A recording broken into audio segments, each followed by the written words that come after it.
আমরা এখন যে প্রবলেমটি সলভ করতে যাচ্ছি তা বোঝার জন্য আমাদের প্রিভিয়াস প্রবলেমটি বোঝাটা খুব জরুরি। আমরা ভিডিও টিউটোরিয়াল থেকে এই প্রবলেমটি আবারও দেখে নিব। Write a program to split all the digits from an integer number. Already আমরা এই প্রবলেমটি করেছি, বুঝেছি। তো এখন যে প্রবলেমটি করতে যাচ্ছি সেই প্রবলেমটির সাথে সম্পর্কিত, এই জন্য এই প্রবলেম স্টেটমেন্টটি সামনে রেখেছি। সো আমাদের নিউ ওয়ার্ক হচ্ছে, নিউ টার্গেট হচ্ছে, আমরা যে স্প্লিট করেছি ডিজিটগুলোকে আলাদা করেছিলাম, সেই স্প্লিট ডিজিটগুলোকে আমরা যে কাজটা করতে চাচ্ছি সেটা হচ্ছে sum of all splitted digit, split digits. Okay, that means write a program to split all the digits from an integer number. এটা হচ্ছে টার্গেট 1। এটা আমরা অলরেডি এক্সারসাইজটি করে ফেলেছি। এর পরের স্টেপে আমরা যে কাজটি করব, এই প্রোগ্রামটিকে মডিফাই করে sum of all split digits, মানে এই ডিজিটগুলোকে আমরা সাম করব। ওকে, এবং থার্ড টার্গেট হচ্ছে reverse the given integer number. Okay, reverse the given integer number, that means যে ইন্টিজার নাম্বারটি আমি ইনপুট দিয়েছিলাম সেটিকে আমি আবার রিভার্স মোডে দেখতে চাচ্ছি। তো কিরকম, আমার গিভেনটা কোথায়? Write a program to split all the digits from an integer number. যে নাম্বারটা থেকে আমরা ডিজিটগুলোকে স্প্লিট করেছি সেই ইন্টিজার নাম্বারটাই তো আমাদের দেওয়া, তাই না? তাহলে সেটাই ছিল আমাদের গিভেন ইন্টিজার নাম্বার। তো এই প্রবলেমটি অলরেডি সলভ অবস্থায় আছে ভিডিও টিউটোরিয়ালে উইথ এক্সপ্লেনেশন। আমরা সেখান থেকে একটি বাড়তি কাজ করতে আসছি, সেটি হচ্ছে আমরা সেই স্প্লিটেড ডিজিটগুলোকে, মানে যে ডিজিটগুলোকে স্প্লিট করা আছে সেই ডিজিটগুলোকে আমরা সাম করতে যাচ্ছি। এবং এই ইন্টিজার নাম্বার যেটি আমি ইনপুট দিয়েছিলাম, আমি স্প্লিট করি, ডিজিট আলাদা করি আর যাই করি, আমি সেটাকে আবার রিভার্স মোডে দেখতে চাচ্ছি। ওকে, ফর এক্সাম্পল আমি যদি ইনপুট দিয়ে থাকি 1 2 3, তাহলে আমি আউটপুট কি পেতে চাচ্ছি? আমি পেতে চাচ্ছি হচ্ছে, দেখো আমি দেখাচ্ছি, আমি পেতে চাচ্ছি হচ্ছে 3 2 1 রিভার্স। ওকে, তারপর আমি যদি ইনপুট দিয়ে থাকি সাম অফ অল স্প্লিট ডিজিটস, তার মানে হচ্ছে আমি যদি ইনপুট দিয়ে থাকি 1 2 3, তাহলে আমি পেতে চাচ্ছি হচ্ছে 1 + 2 + 3, দ্যাট মিনস কত আসবে বলো দেখি? 6 আসবে, 6। মানে এভাবে আমি আউটপুটটা পেতে চাচ্ছি। আমি সংক্ষেপে এখানে লিখলাম, সংক্ষেপে লিখলাম। আমি ইনপুট যদি দিই 1 2 3, তাহলে স্প্লিট করার পরে 1 আলাদা হবে, 2 আলাদা হবে, 3 আলাদা হবে, এগুলোকে যোগ করা হবে এবং যোগফলটা আমি দেখতে চাচ্ছি। ঠিক একইভাবে আমি 1 2 3 ইনপুট দিয়েছিলাম, আমি 321 নামে একটা ইন্টিজার নাম্বার রিভার্স মোডে দেখতে চাচ্ছি। ওকে, এই সবকিছু সম্ভব হচ্ছে এই প্রিভিয়াস এক্সপ্লেনেশন প্রোগ্রামটা যেটা আমরা করেছিলাম সেটি বুঝতে পারলে। এই প্রবলেমটি আমাদের সামনে আছে, আমরা এটাকে মডিফাই করব। এখন তুমি একটু দেখো, আমরা প্রথমে ইন্টিজার নাম্বার ইনপুট নিয়েছিলাম n এর মাধ্যমে, এটুকু জায়গা ঠিক আছে, এবং আমরা এখানে r এর মাধ্যমে আমরা ডিজিটগুলোকে স্প্লিট করতে পেরেছি। স্প্লিট করতে পেরেছি তার প্রমাণ কি? আমরা প্রিন্টএফ করে করে দেখেছি। ওকে, এই প্রবলেমটা এই পর্যন্ত ঠিকই থাকবে। ঠিক এখানে যদি আমি সামের কাজটি কি করে ফেলতে পারি লাইন নাম্বার 15-এ, তাহলে কিন্তু এই স্প্লিটেড ডিজিটগুলোকে আমি ধরতে পারি, যে ডিজিটগুলো স্প্লিট করা আছে সেগুলোকে আমি বলতে চাচ্ছি, সেগুলোকে আমি ক্যাচ করতে পারি। কার মাধ্যমে? আর এর মাধ্যমে ক্যাচ করতে পারি। তাহলে আমি ঠিক উপরে ভেরিয়েবল ডিক্লারেশন পার্টে সাম নামে একটি ভেরিয়েবল ডিক্লেয়ার করে ফেললাম, সাম ইকুয়াল টু 0। ওকে, তাহলে ঠিক প্রিন্টএফ এর নিচে লাইন নাম্বার 15 আমি লিখতে পারি সাম প্লাস ইকুয়াল টু আর। তাহলে সামের মধ্যে কে থাকলো? সামের মধ্যে কিন্তু সবগুলো ডিজিট যোগ হয়ে হয়ে সামের মধ্যে চলে গেল। আর আমি আলাদা করে দেখাইছি কোথায়? আলাদা করে দেখিয়েছি লাইন নাম্বার 14 প্রিন্টএফ এর মাধ্যমে আলাদা করে দেখিয়েছি। আলাদা হয়েছিল বলেই তো এখানে যোগ করতে পারলো লাইন নাম্বার 15-এ। ওকে, তাহলে একটা job done. So this job is done. এখন আমরা দেখতে চাচ্ছি reverse the given integer number 1 2 3 কিভাবে 321 হবে। It's a challenge. আমাদের 1 2 3 কিভাবে 321 হবে। তাহলে 1 2 3 যদি 321 করতে চাই, তাহলে আমাদেরকে একটা অ্যালগরিদমের সহযোগিতা নিতে হবে। আমরা একটা টেম্পোরারি ভেরিয়েবল নিয়ে ফেলি, সেটি হচ্ছে new number. Okay, new number equal to 0। New number মানে নতুন যে নাম্বারটি আমি তৈরি করতে চাচ্ছি রিভার্স করে 321, সেটি আমি নিউ নাম্বার নামে একটা ভেরিয়েবলে রাখতে চাচ্ছি। ওকে, তাহলে আমাদেরকে দেখতে হবে এই আর রিমাইন্ডার ইজ আমাদের সবচেয়ে বড় সম্পদ, কারণ ও আমাদেরকে একটা একটা করে ডিজিট আলাদা করে দেয়। এখান থেকে আমাদেরকে কোনো লজিক খুঁজে বের করতে হবে যার মাধ্যমে একটা নাম্বারকে রিভার্স করতে পারি। মনে রাখবা তোমাদের ম্যাথমেটিক্যাল প্রোগ্রামিং এ এই remainder operator and divide operator এবং এই 10 একটা ডেসিমেল নাম্বার 10 এটা দিয়ে অনেক সুন্দর সুন্দর লজিক তোমরা সলভ করতে পারবে। তাহলে এখন আসো আমরা যদি এইভাবে একটা লজিক সেট করি, new number equal to okay new underscore number into 10, মানে যে নাম্বারটি থাকবে তাকে 10 দিয়ে গুণ করবো, করার পরে আমরা যে ভাগশেষটা আসবে সেটা যোগ করে রাখবো। তাহলে কোনো কিছুকে শূন্যকে যদি 10 দিয়ে গুণ করা হয় তাহলে শূন্যই থাকবে, সমস্যা নেই। প্লাস আর মানে প্রথমবার একটা ডিজিট আসবে, ফর এক্সাম্পল 3 স্প্লিটেড হয়ে গেল, মানে প্রথমবার থাকবে এখানে অনলি 3, তারপরে 3 ইন্টু 10 300 এবং 2 আসবে প্লাস 2 32, 3 ইন্টু 10 30 প্লাস 2 32, পরের বার কি আসবে 32 ইন্টু 10 মানে 320 এবং সেই ওয়ানটা রিমাইন্ডার হিসেবে আসবে, তাহলে যোগ হয়ে গেল 321। আমার ধারণা যে এই লজিকটি কাজ করবে এবং এই লজিকটি আমরা যদি সুন্দর করে এখন লিখে দেখি, ম্যাথমেটিক্যালি চেক করে দেখি, তাহলে আমরা অবশ্যই একটা ভালো আউটপুট পেতে পারি। সো প্রথমে আমরা দেখি, চেক করে দেখি আউটপুট স্ক্রিনে কি আসে। ইন্টার অ্যান্ড ইন্টিজার নাম্বার, আমি যদি বলি 1 2 3, দেখো সে আমাকে বলেছে 3 2 1, স্প্লিট তো হয়েছে, এটা আমরা আগেই করতে পেরেছিলাম।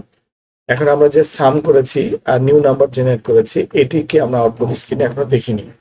সো আমরা এই হোয়াইলের বাইরে যদি আমি প্রিন্টএফ লিখি তাহলে আমাদের জন্য সুবিধা হচ্ছে যে আমাকে বারবার রিপিটেডলি আউটপুটটা দেখাবে না, ফাইনাল আউটপুটটা দেখাবে।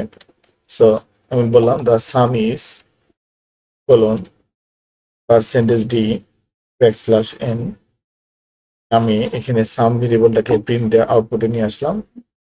এরপর আরেকটি প্রিন্টএফ লিখলাম, প্রিন্টএফ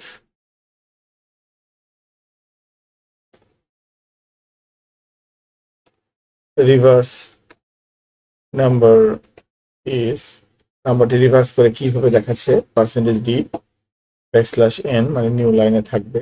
ওকে, আমরা এখানে নিউ নাম্বারটাকে নিয়ে আসলাম, new number.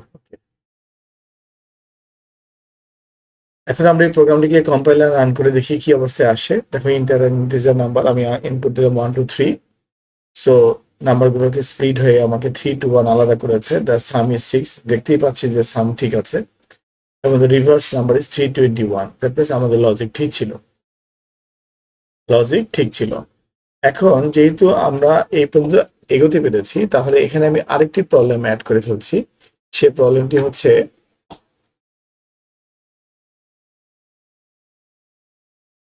Check the given number is palindrome or not. Check the given number is palindrome or not. দেখো যদি আমি এই প্রোগ্রামটা করতে পারি, একটা নাম্বারকে ইনপুট নিয়ে সে নাম্বারের ডিজিটগুলোকে আলাদা করতে পারি, তারপরে একটা নাম্বারের ডিজিটগুলোকে যোগ করতে পারি, সাম করতে পারি, একটা নাম্বারকে রিভার্স করতে পারি, তাহলে তো আমি অনেক কিছু করতে পারি। যেহেতু আমি অনেক কিছু করতে পারি, এই বেসিক গুলো করতে পারি, তাহলে আমরা প্যালিন্ড্রোম নাম্বারও চেক করতে পারি। প্যালিন্ড্রোম নাম্বার কি? প্যালিন্ড্রোম নাম্বার হচ্ছে যে নাম্বারটাকে রিভার্স করলে সে নাম্বারটি থাকে, এটাকে প্যালিন্ড্রোম নাম্বার বলে। For example 111 is a palindrome number, কারণ 111 কে তুমি যদি রিভার্স করো তাহলে 111ই থাকবে। ফর এক্সাম্পল 121 তুমি যদি রিভার্স করো তাহলে 121ই থাকবে। এই সকল নাম্বারকে প্যালিন্ড্রোম নাম্বার বলে, ঠিক আছে? তো আমরা খুব ইজিলি এটা চেক করতে পারি, কারণ আমরা এই পর্যন্ত চলে এসেছি। তাহলে আমরা যদি একটা এখানে টেকনিক অবলম্বন করি যে আমাদের নাম্বারটা এনে নিয়েছিলাম, তো এন তো ছোট হয়ে হয়ে ভাগ করতে করতে ছোট হয়ে হয়ে নিঃশেষ হয়ে গেছে। সো এন কিন্তু এন এর মান যদি আমরা 123 দিই তাহলে 123 কিন্তু আর অবশিষ্ট নাই, সেটা ভাগ দিয়ে দিয়ে ছোট হয়ে হয়ে 0 পর্যন্ত চলে যেতে পারে, গিয়েছে অলরেডি। দ্যাট মিনস আমরা যে ইনপুটটা দিয়েছিলাম সেটাকে টেকনিক্যালি আমাদের কাছে সংরক্ষণ করতে হবে। তো আমি এখানে একটা টি নামে ভেরিয়েবল ডিক্লেয়ার করলাম, উপরে টি, এরপরে স্ক্যানএফ এর পরে আমি টেকনিক্যালি টি ইকুয়াল টু বলে রাখলাম এন, মানে এন এর যে নাম্বারটা এটা আমি টিতে রেখে দিলাম যাতে করে এটা অক্ষত থাকে। ওকে, সবকিছুর পরে এই যে আমরা রিভার্স করেছি, নাম্বার রিভার্স করেছি, সাম করেছি, সবকিছুর পরে এই হোয়াইলের পরে সবকিছুর পরে যদি আমি একটা ইফ কন্ডিশন চেক করি এভাবে, ইফ ওকে টি মানে টেম্পোরারি ভেরিয়েবল, যে ভেরিয়েবলের মধ্যে আমি আমার পূর্বের ইনপুটটি রেখেছিলাম যত্ন করে, ইকুয়াল টু মানে কম্পেয়ার করে দেখি নিউ নাম্বারের সমান কিনা, মানে আমি যে নতুন নাম্বারটা জেনারেট করলাম সেটা সমান কিনা, মানে রিভার্স যে নাম্বারটা হয়েছে সেটা সমান কিনা। এই কথাটা সত্য হয় তাহলে আমি কিন্তু বলে দিতে পারি কম্পিউটারকে প্রিন্টএফ এর মাধ্যমে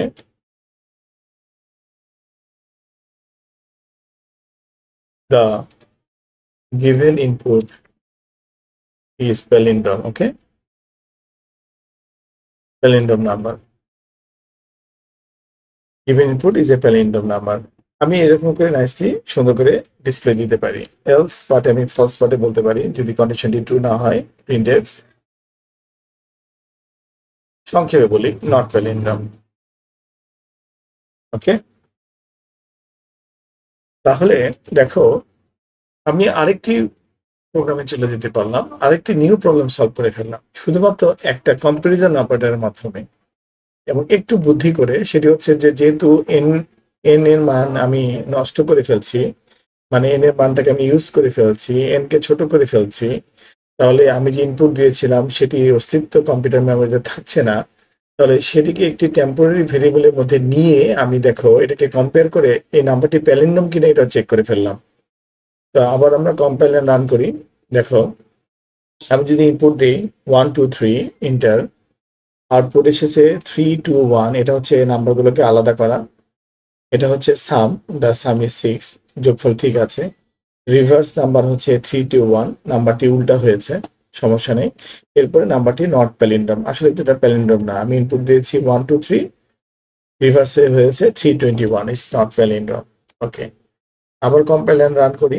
দেখো আমি এরকম একটা ইনপুট দিলাম 575, দেখো 5 আলাদা হয়েছে, 7 আলাদা হয়েছে, 5 আলাদা হয়েছে, সামটাও পারফেক্ট আছে 17, okay. 7 5 into 7 12, 12 into 5 17, okay. Reverse number is 575, আসলেই তো নাম্বারটা উল্টালেও 575 থাকে, যেহেতু নাম্বারটা উল্টানোর পরেও একই নাম্বার জেনারেট হয়েছে এই জন্য the given input is palindrome number. So আমরা আরেকটি স্ট্যান্ডার্ড প্রবলেম সলভ করতে পারলাম। এভাবে আসলে বেসিক থেকে উঠতে হয়। তুমি যখন একটি ছোট্ট প্রোগ্রাম করতে পারবে, শুধুমাত্র ভাগশেষ বের করতে পারবে, তারপরে তুমি নাম্বারটাকে রিভার্স করতে পারবে, ডিজিটগুলোকে আলাদা করতে পারবে, এই ছোট ছোট লজিকের সমন্বয়ে দেখো তুমি একটা স্ট্যান্ডার্ড প্রবলেম সলভ করলা গ্রাজুয়েশন লেভেলে, সেটা হচ্ছে check the given number is palindrome number or not. এটা কিন্তু খুব স্ট্যান্ডার্ড প্রবলেম।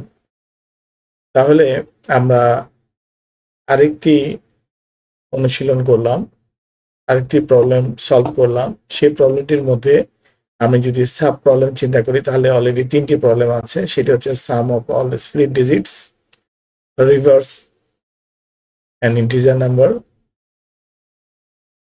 একই কথা, reverse the given integer number, that means যে নাম্বারটি আমি ইনপুট দিয়েছিলাম সেটাকে রিভার্স করে দেখাবে, এবং ফাইনালি চেক করবে যে আমি যে ইনপুট দিয়েছিলাম নাম্বারটি প্যালিন্ড্রোম নাম্বার অর নট। এই 3টি প্রবলেমের সলিউশন এই প্রবলেমটির মধ্যে আছে, এবং এই প্রবলেমটির বেসিক প্রবলেম হচ্ছে আমরা আমাদের ভিডিও টিউটোরিয়ালে আছে এর পূর্বের প্রবলেমটি এই সিরিজের, সেটি হচ্ছে the split of the digit from N integer number. এই প্রবলেমটি হচ্ছে সকল প্রবলেমের সূত্রপাত, সকল প্রবলেম সলিউশনের সূত্রপাত। দ্যাট মিনস আমরা যদি এই মেনশন করে আমি যে মার্ক করলাম এই প্রবলেমটি সলভ করতে পারি, তাহলে রিমেনিং আমি 3টি প্রবলেমও সুন্দরভাবে সলভ করতে পারবো। তো ধন্যবাদ। তোমরা এই প্রবলেমটি যদি বুঝতে তোমাদের কষ্ট হয় তাহলে তোমরা অবশ্যই এর আগের প্রবলেমটির যে আমাদের রিটেন এক্সপ্লেনেশন আছে সেটি দেখবা, এবং এখানে লাইন নম্বর 18 এই অ্যালগোরিদমটা কিভাবে কাজ করছে, লাইন নম্বর 17 অ্যালগোরিদম এটা কিভাবে কাজ করছে তা আমরা হোয়াইট বোর্ড মোডে দেখতেছি।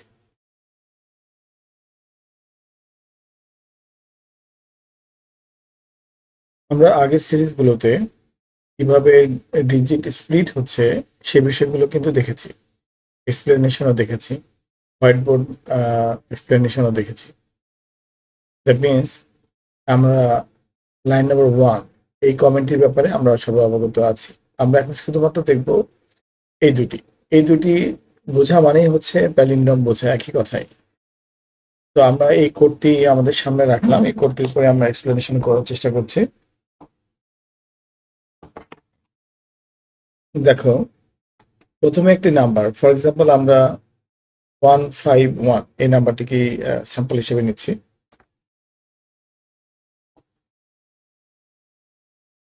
আমাদের কোড হচ্ছে এটা, মানে মেইন লজিক হচ্ছে এই ভাইল পার্টটুকু। তাহলে আমরা যদি 151 এই নাম্বারটিকে এক্সাম্পল নাম্বার হিসেবে নিই, তাহলে আমরা এভাবে এখানে টেস্ট করতে পারি যে স্টেপ 1 আমরা যে প্রথম কাজটি করতে যাচ্ছি ফাইলে,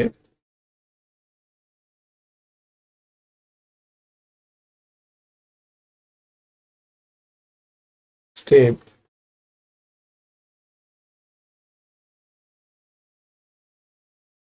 1, ওকে, স্টেপ 1। এই স্টেপ 1 মানে কি? স্টেপ 1 মানে হচ্ছে যখন ভয়েল প্রথমবার কাজ করে, ভয়েল n নট ইকুয়াল টু 0, ভয়েল প্রথমবার যখন ভয়েলে প্রবেশ করে। সো আমাদের মূল নাম্বারটি আমরা অ্যাসাইন করলাম হচ্ছে বোঝার জন্য n ইকুয়াল টু 151। তো স্টেপ 1 কি হচ্ছে, আমরা যে কাজটি করেছি টিতে n কে রেখে দিয়েছি। দ্যাট মিনস টিতে কাকে রেখেছি, তার মানে 151 কে রেখেছি। এটা আমরা রিজার্ভ রেখেছি যাতে মূল নাম্বারটি যদি কোনো কারণে পরিবর্তন হয়, তাহলে আমরা যে ইনপুটটি নিয়েছিলাম সেটিকে আমরা ফেরত পেতে পারি, মানে আমরা অ্যানালাইসিস করতে পারি যে আমাদের মূল ইনপুটটি কি ছিল। ওকে, 151। এখন প্রথম যে কাজটি হয়েছে সেটি হচ্ছে যে আমরা কোডে যাই, 151 নট ইকুয়াল টু 0, তাহলে কন্ডিশন ইজ ট্রু, আর equal to n mod 10, n equal to n by 10। এখানে কি হচ্ছে, আর ইকুয়াল টু n mod 10 মানে আর এর মান কত আসছে। তাহলে আর ইকুয়াল টু n mod 10 আমরা এর আগে পরে ভাগগুলো করে দেখেছি, এভাবে সরাসরি লিখছি আর ইকুয়াল টু n mod 10। তাহলে ভাগশেষ কত আসছে, 151 কে যদি আমি 151 কে যদি আমি 10 দিয়ে ভাগ দেই, তাহলে আমার ভাগশেষ আসছে হচ্ছে 1। দ্যাট মিনস আর এর মান হচ্ছে, প্রথম মানটি হচ্ছে 1। আর n কে বলেছি n equal to n by 10। That means n এর মান হচ্ছে 151 ডিভাইডেড বাই 10। তাহলে n এর নতুন মান কি আসছে, n এর নতুন মান আসছে হচ্ছে 15। ওকে, এটা হচ্ছে স্টেপ 1, এই ঘটনাটা ঘটলো।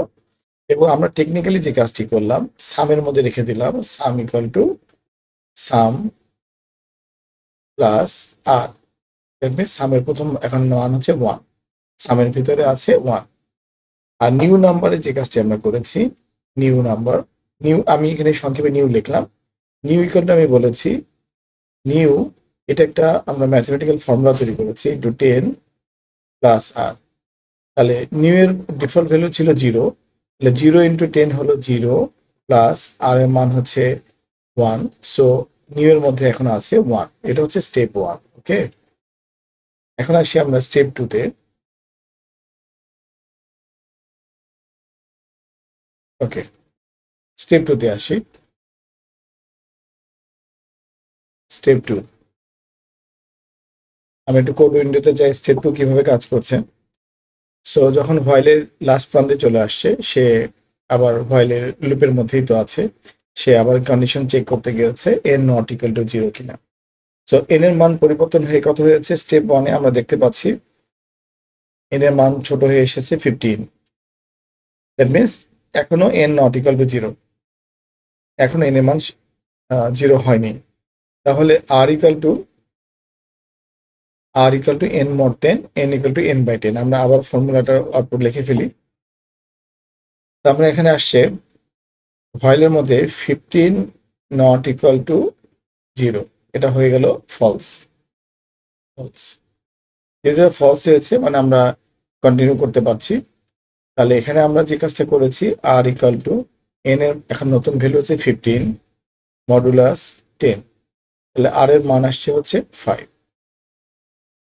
আর n ইকুয়াল টু আমরা বলতে চাচ্ছি 15 ডিভাইডেড বাই 10, তাহলে n এর নতুন মান আসছে 1। তাহলে সামের ভ্যালু কত আসছে, সাম ইকুয়াল টু হয়ে যাচ্ছে, সামে আগে ছিল হচ্ছে 1 প্লাস আর নতুন আর এর ভ্যালু হচ্ছে 5। তাহলে সামের ভিতরে থাকছে হচ্ছে 6 আর নিউ নাম্বারের মধ্যে কি আসতেছে, নিউ নাম্বারের মধ্যে আসতেছে নিউ ইন্টু 10। নিউ এর মধ্যে কি আছে, নিউ এর মধ্যে আগে আমরা দেখতে পাচ্ছি ওয়ান, স্টেপ ওয়ানে ওয়ান আছে, তাহলে 1 × 10 প্লাস নতুন আর হচ্ছে 5, তাহলে নিউ এর মধ্যে থাকছে হচ্ছে 15। ওকে, এই হচ্ছে স্টেপ 2। এরপরে কি হলো, এরপরে যে কাজটি হলো, আমরা কোড উইন্ডোতে যাচ্ছি, এন্ড অফ দা লুপের মধ্যে আসছে, আসার পরে সে আবার ব্যাক করছে n নট ইকুয়াল টু 0 কিনা। তো আমরা একটু দেখি n এর বর্তমান মান কত। n এর মান কিন্তু এখনো 1 আছে, এখনো n নট ইকুয়াল টু 0 লেভেলে যায়নি n, ঠিক আছে। তাহলে আমরা এটাকে একটু আলাদা করে ফেলি।